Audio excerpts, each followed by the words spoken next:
Look at the world we're living in right now. Does it feel normal to you? Not to me. And it's going to be changing. You want to talk about the things that are changing? Money, how we use money, commerce, all of that is changing. Trading will be impacted by that.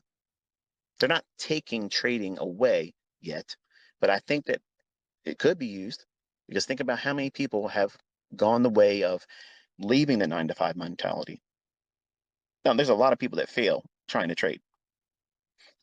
I'm doing a very bad job of condensing this in the last 5 minutes, right? I'll wait for my son to peek his head out. The idea is this: by preparing for scenarios that allow for the highest probability for you to profit, and understanding where the snares are, where's the pitfalls, where's the things that you're going to likely do harm to yourself, and avoid that. Don't even walk in that area. Don't even venture into that jungle. And right now, the way the markets are behaving, it's literally like taking a bloodbath and walking into the jungle, waiting to be devoured by the first thing that gets its claws into you. And then wondering as you're being eaten alive, why did this happen?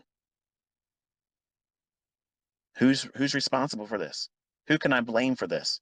Someone owes me restitution.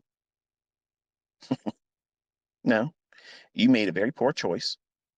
You were ill-equipped, and you went into a dangerous condition and situation, assuming that you would survive it and have no harm done to yourself. That's the equivalent mentally. That's what you're doing right now by trying to trade in this environment. How hard is that to understand? Now, for those of you that are quiet, didn't say anything to me, and you've hurt yourself, lost money, went into drawdown, lost your funded account, failed your funded account challenge, you know every box that I toggled as we went through this discussion, you knew that was the truth, and yet you still pushed the button. Who's responsible for that? I wasn't even around here. I've been away. And some of you, if you're being honest, if someone asked you, you'd be blaming me. At ICT, I watched that video. He said to do this. I said, what? What did I say right now? What did I say right now? I'm taking a step back. I'm not touching it. I need to see what's going to happen. Nothing. Now, yesterday I got lucky. Saw a little bit less than 10 handles of a move. But that was on the heels of me trying to do something long. And I got pinched for 1/4 of a point and reversed and got just short of 10 handles. After that, no idea what it wanted to do. No idea. So I don't look at that as skill. I didn't call that, look how awesome I am, high five, boom, like you see me do when we're in high probability conditions. I do that not to show off. It seems like showing off, but I'm doing it to the viewership that are trying to learn. I'm anchoring that moment. I'm creating that little kind of that kind of excitement, that happy dopamine drop, because it becomes much more meaningful to you instead of just watching. Oh well, there's price action that you didn't take a trade on. You can't profit from it. You can't spend the money on it.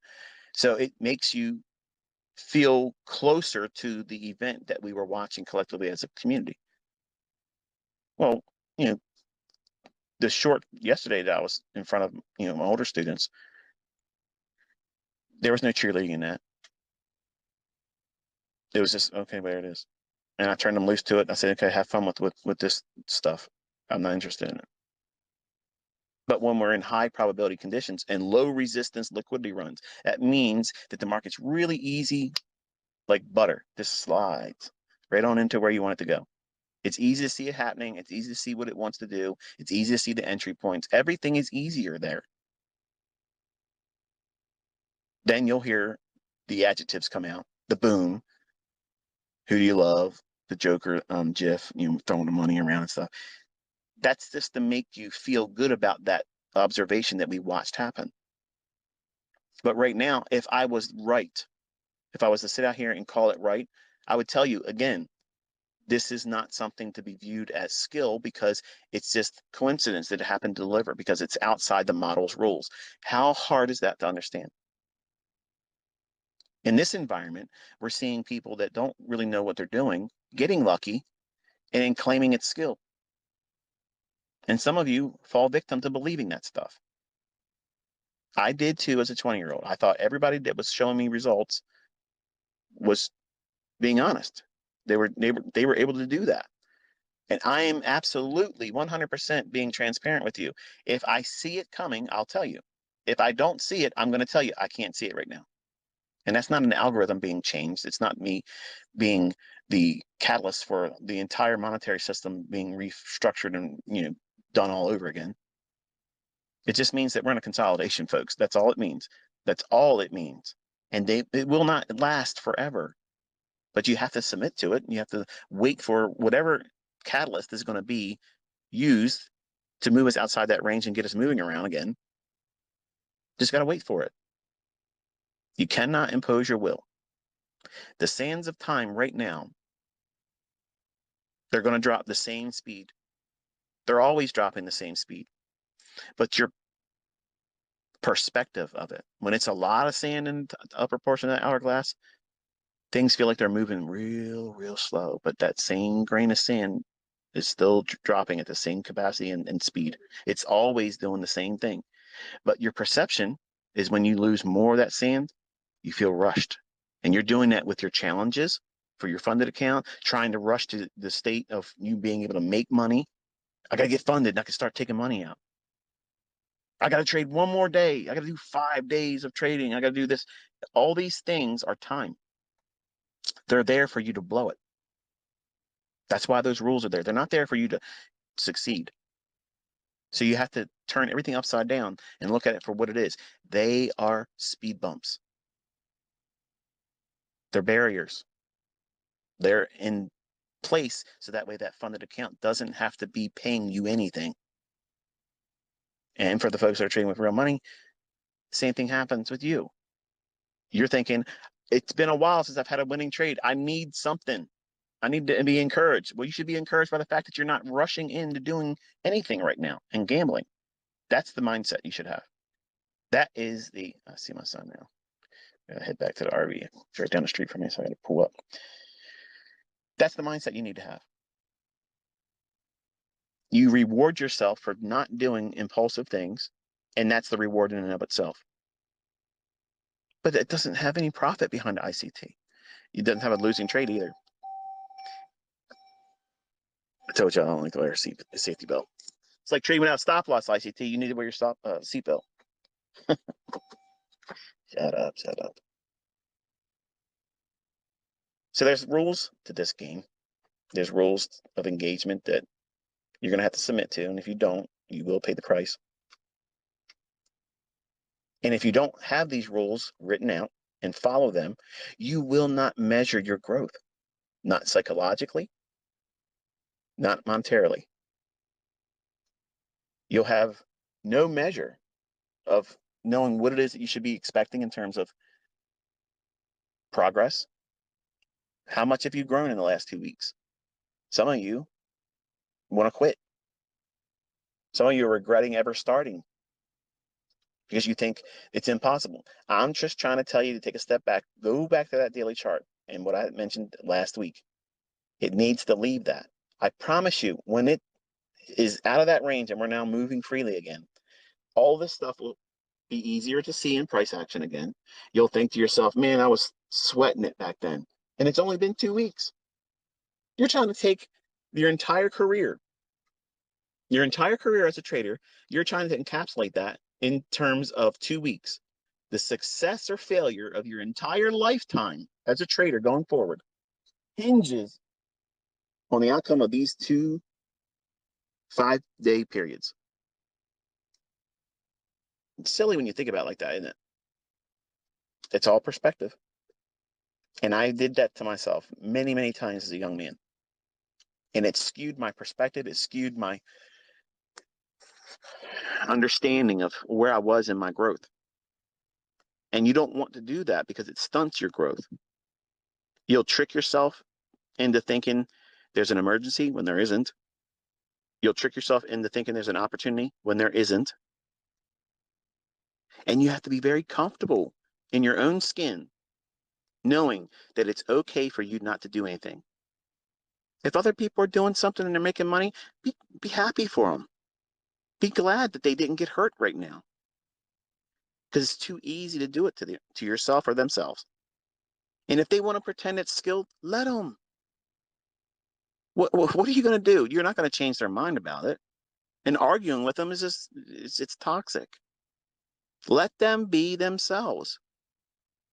I'm just telling you from personal experience, having mentored hundreds of thousands of people and having been in this industry for 3 decades, experiencing it myself, pushing in this environment eventually will do its work.